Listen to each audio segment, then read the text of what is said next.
दुपार टळल्यानंतर शिवबाने उद्ध्वस्त पुण्यात प्रवेश केला. एखाद्या पुरातन शहरात प्रवेश केल्याचा भास होत होता. तटांचे ढासळलेले बुरुज एकेकाळचे वैभव सांगत होते. ढासळलेल्या जमीनदोस्त वास्तू ठायी दिसत होत्या. त्यांच्यावर घाणेरीची झुडुपे फोफावली होती. त्यांची तांबडी पिवळी फुले जीवनाची आठवण देत होती. वाड्याचे उद्ध्वस्त अवशेष एकेकाळच्या दराऱ्याची खूण सांगत होते. गावच्या नदीकाठाला झोपड्यांतून वस्ती करून राहिलेले लोक आलेल्या लवाजम्याने भयचकित झाले होते. दुरून ते भयभीत नजरेने कबिल्याकडे पाहत होते. एका मोकळ्या जागेत येताच पंतांनी हात वर करून इशारत दिली. कबिला थांबला. मेण्यातून जिजाबाई उतरल्या. दासी परिवार गोळा झाला. काबाडीच्या बैलांवरून सामान उतरले जाऊ लागले. शिवबा भोवतालच्या ओसाड भग्र वास्तूंवर नजर टाकीत होता. त्याने विचारले, मासाहेब, हेच पुणे? होय, इथं तर आपल्याशिवाय कुणी दिसत नाही. बोलावलं तर सारे येतील. राहायचं कुठं? कुठं आहे वाडा? वाडा हेरून राहायचं नसतं राजे. मोठी माणसं वाडे बांधून राहतात. शामियाना उभारला गेला. भोवताली राहुट्या पडल्या. मुळामुठेच्या संगमावरचे पाणी मावळत्या सूर्यकिरणांत प्रकाशमान झाले होते. जहागिरीच्या वारसाने उद्ध्वस्त वास्तूवर प्रथम दिवा लावला होता. दादोजी कोंडदेवांच्या समोर उद्याचे पुणे दिसत होते. दादोजींच्या बरोबर शिवाजी फिरत होता. बुजलेले लोक गोळा झाले होते. एके दिवशी शिवबा धावत आला. मासाहेब, पंतांना देव सापडला. नदीजवळ जिजामाता उठल्या. दासींच्यासह जिजाबाई जात होत्या. शिवबा वाट दाखवीत होता. जिजाबाई येत असताना दिसताच सारे अदबीने उभे राहिले, बाजूला झाले. पंतांच्या चेहऱ्यावर कौतुक होते. विटकरांच्या ढिगाऱ्याखाली लपलेला गणेश मोकळा झाला होता.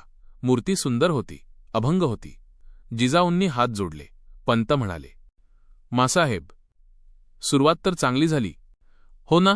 पंत, याच जागेवर सुंदर मंदिर बांधा. पंतांनी होकार दिला. ते म्हणाले, पण मासाहेब, अजून वाड्याची जागा नक्की ठरत नाही. वाड्याची जागा देवळाजवळच असू द्या. वाड्याची आखणी झाली. भूमिपूजन होऊन वाड्याच्या जागेवर दादोजी कोंडदेवांनी पहिली कुदळ मारली. दौलतीच्या मालकासाठी एकच वाडा असावा हे दादोजींना मान्य नव्हते. सुरक्षिततेच्या दृष्टीने ते योग्यही नव्हते. त्यांनी खेडबारे खोरे दुसऱ्या वस्तीसाठी निवडले. वाड्यासाठी जागा निवडली.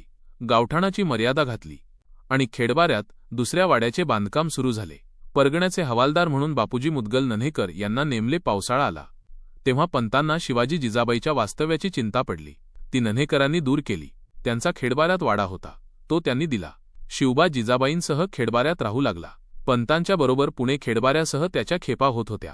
नवीन उठणारे वाडे, होणाऱ्या वस्त्या तो पाहत होता. शास्त्री बुवांच्याकडे सकाळ संध्याकाळ शिकत होता. सवड मिळाली तर आईला रामायण महाभारत वाचून दाखवित होता.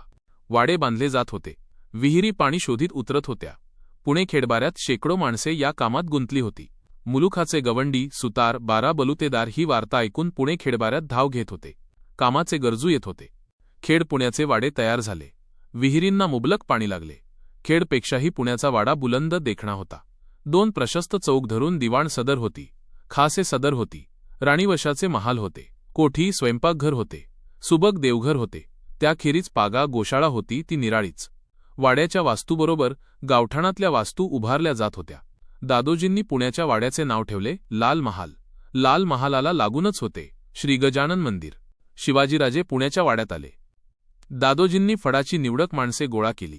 पागा सजली. पण गावचे वतनदार, हक्कदार बाहेरच होते. दादोजींनी त्यांना बोलावणे पाठविले. सारे गोळा झाले. पुण्यात वस्ती करण्याचे आवाहन दादोजींनी पुढे केले.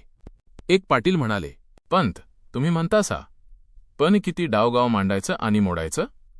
वतन नको हाय व्हय आमासनी? पण कसल्या धीरावर गाव जोडायचा? आम्ही नाही जोडला. सदरेच्या बैठकीवर हे ऐकत बसलेले शिवाजीराजे म्हणाले, तुम्हांसनी माणूसबळ हाय धनी? पंत म्हणाले, मोडलेला डाव मांडायला मराठा कधी भ्याला असं मी पाहिलं नाही. पाटील, खरं सांगा. बोलू का? पाटील गलमिशांवरून पालथीमूठ फिरवीत म्हणाले, हाय, तिथं सुख नाही. पंत, गाव मिळालं तर ते बी साऱ्यांसनी पाहिजेच हाय. पण मन घाबरतं. कशाला?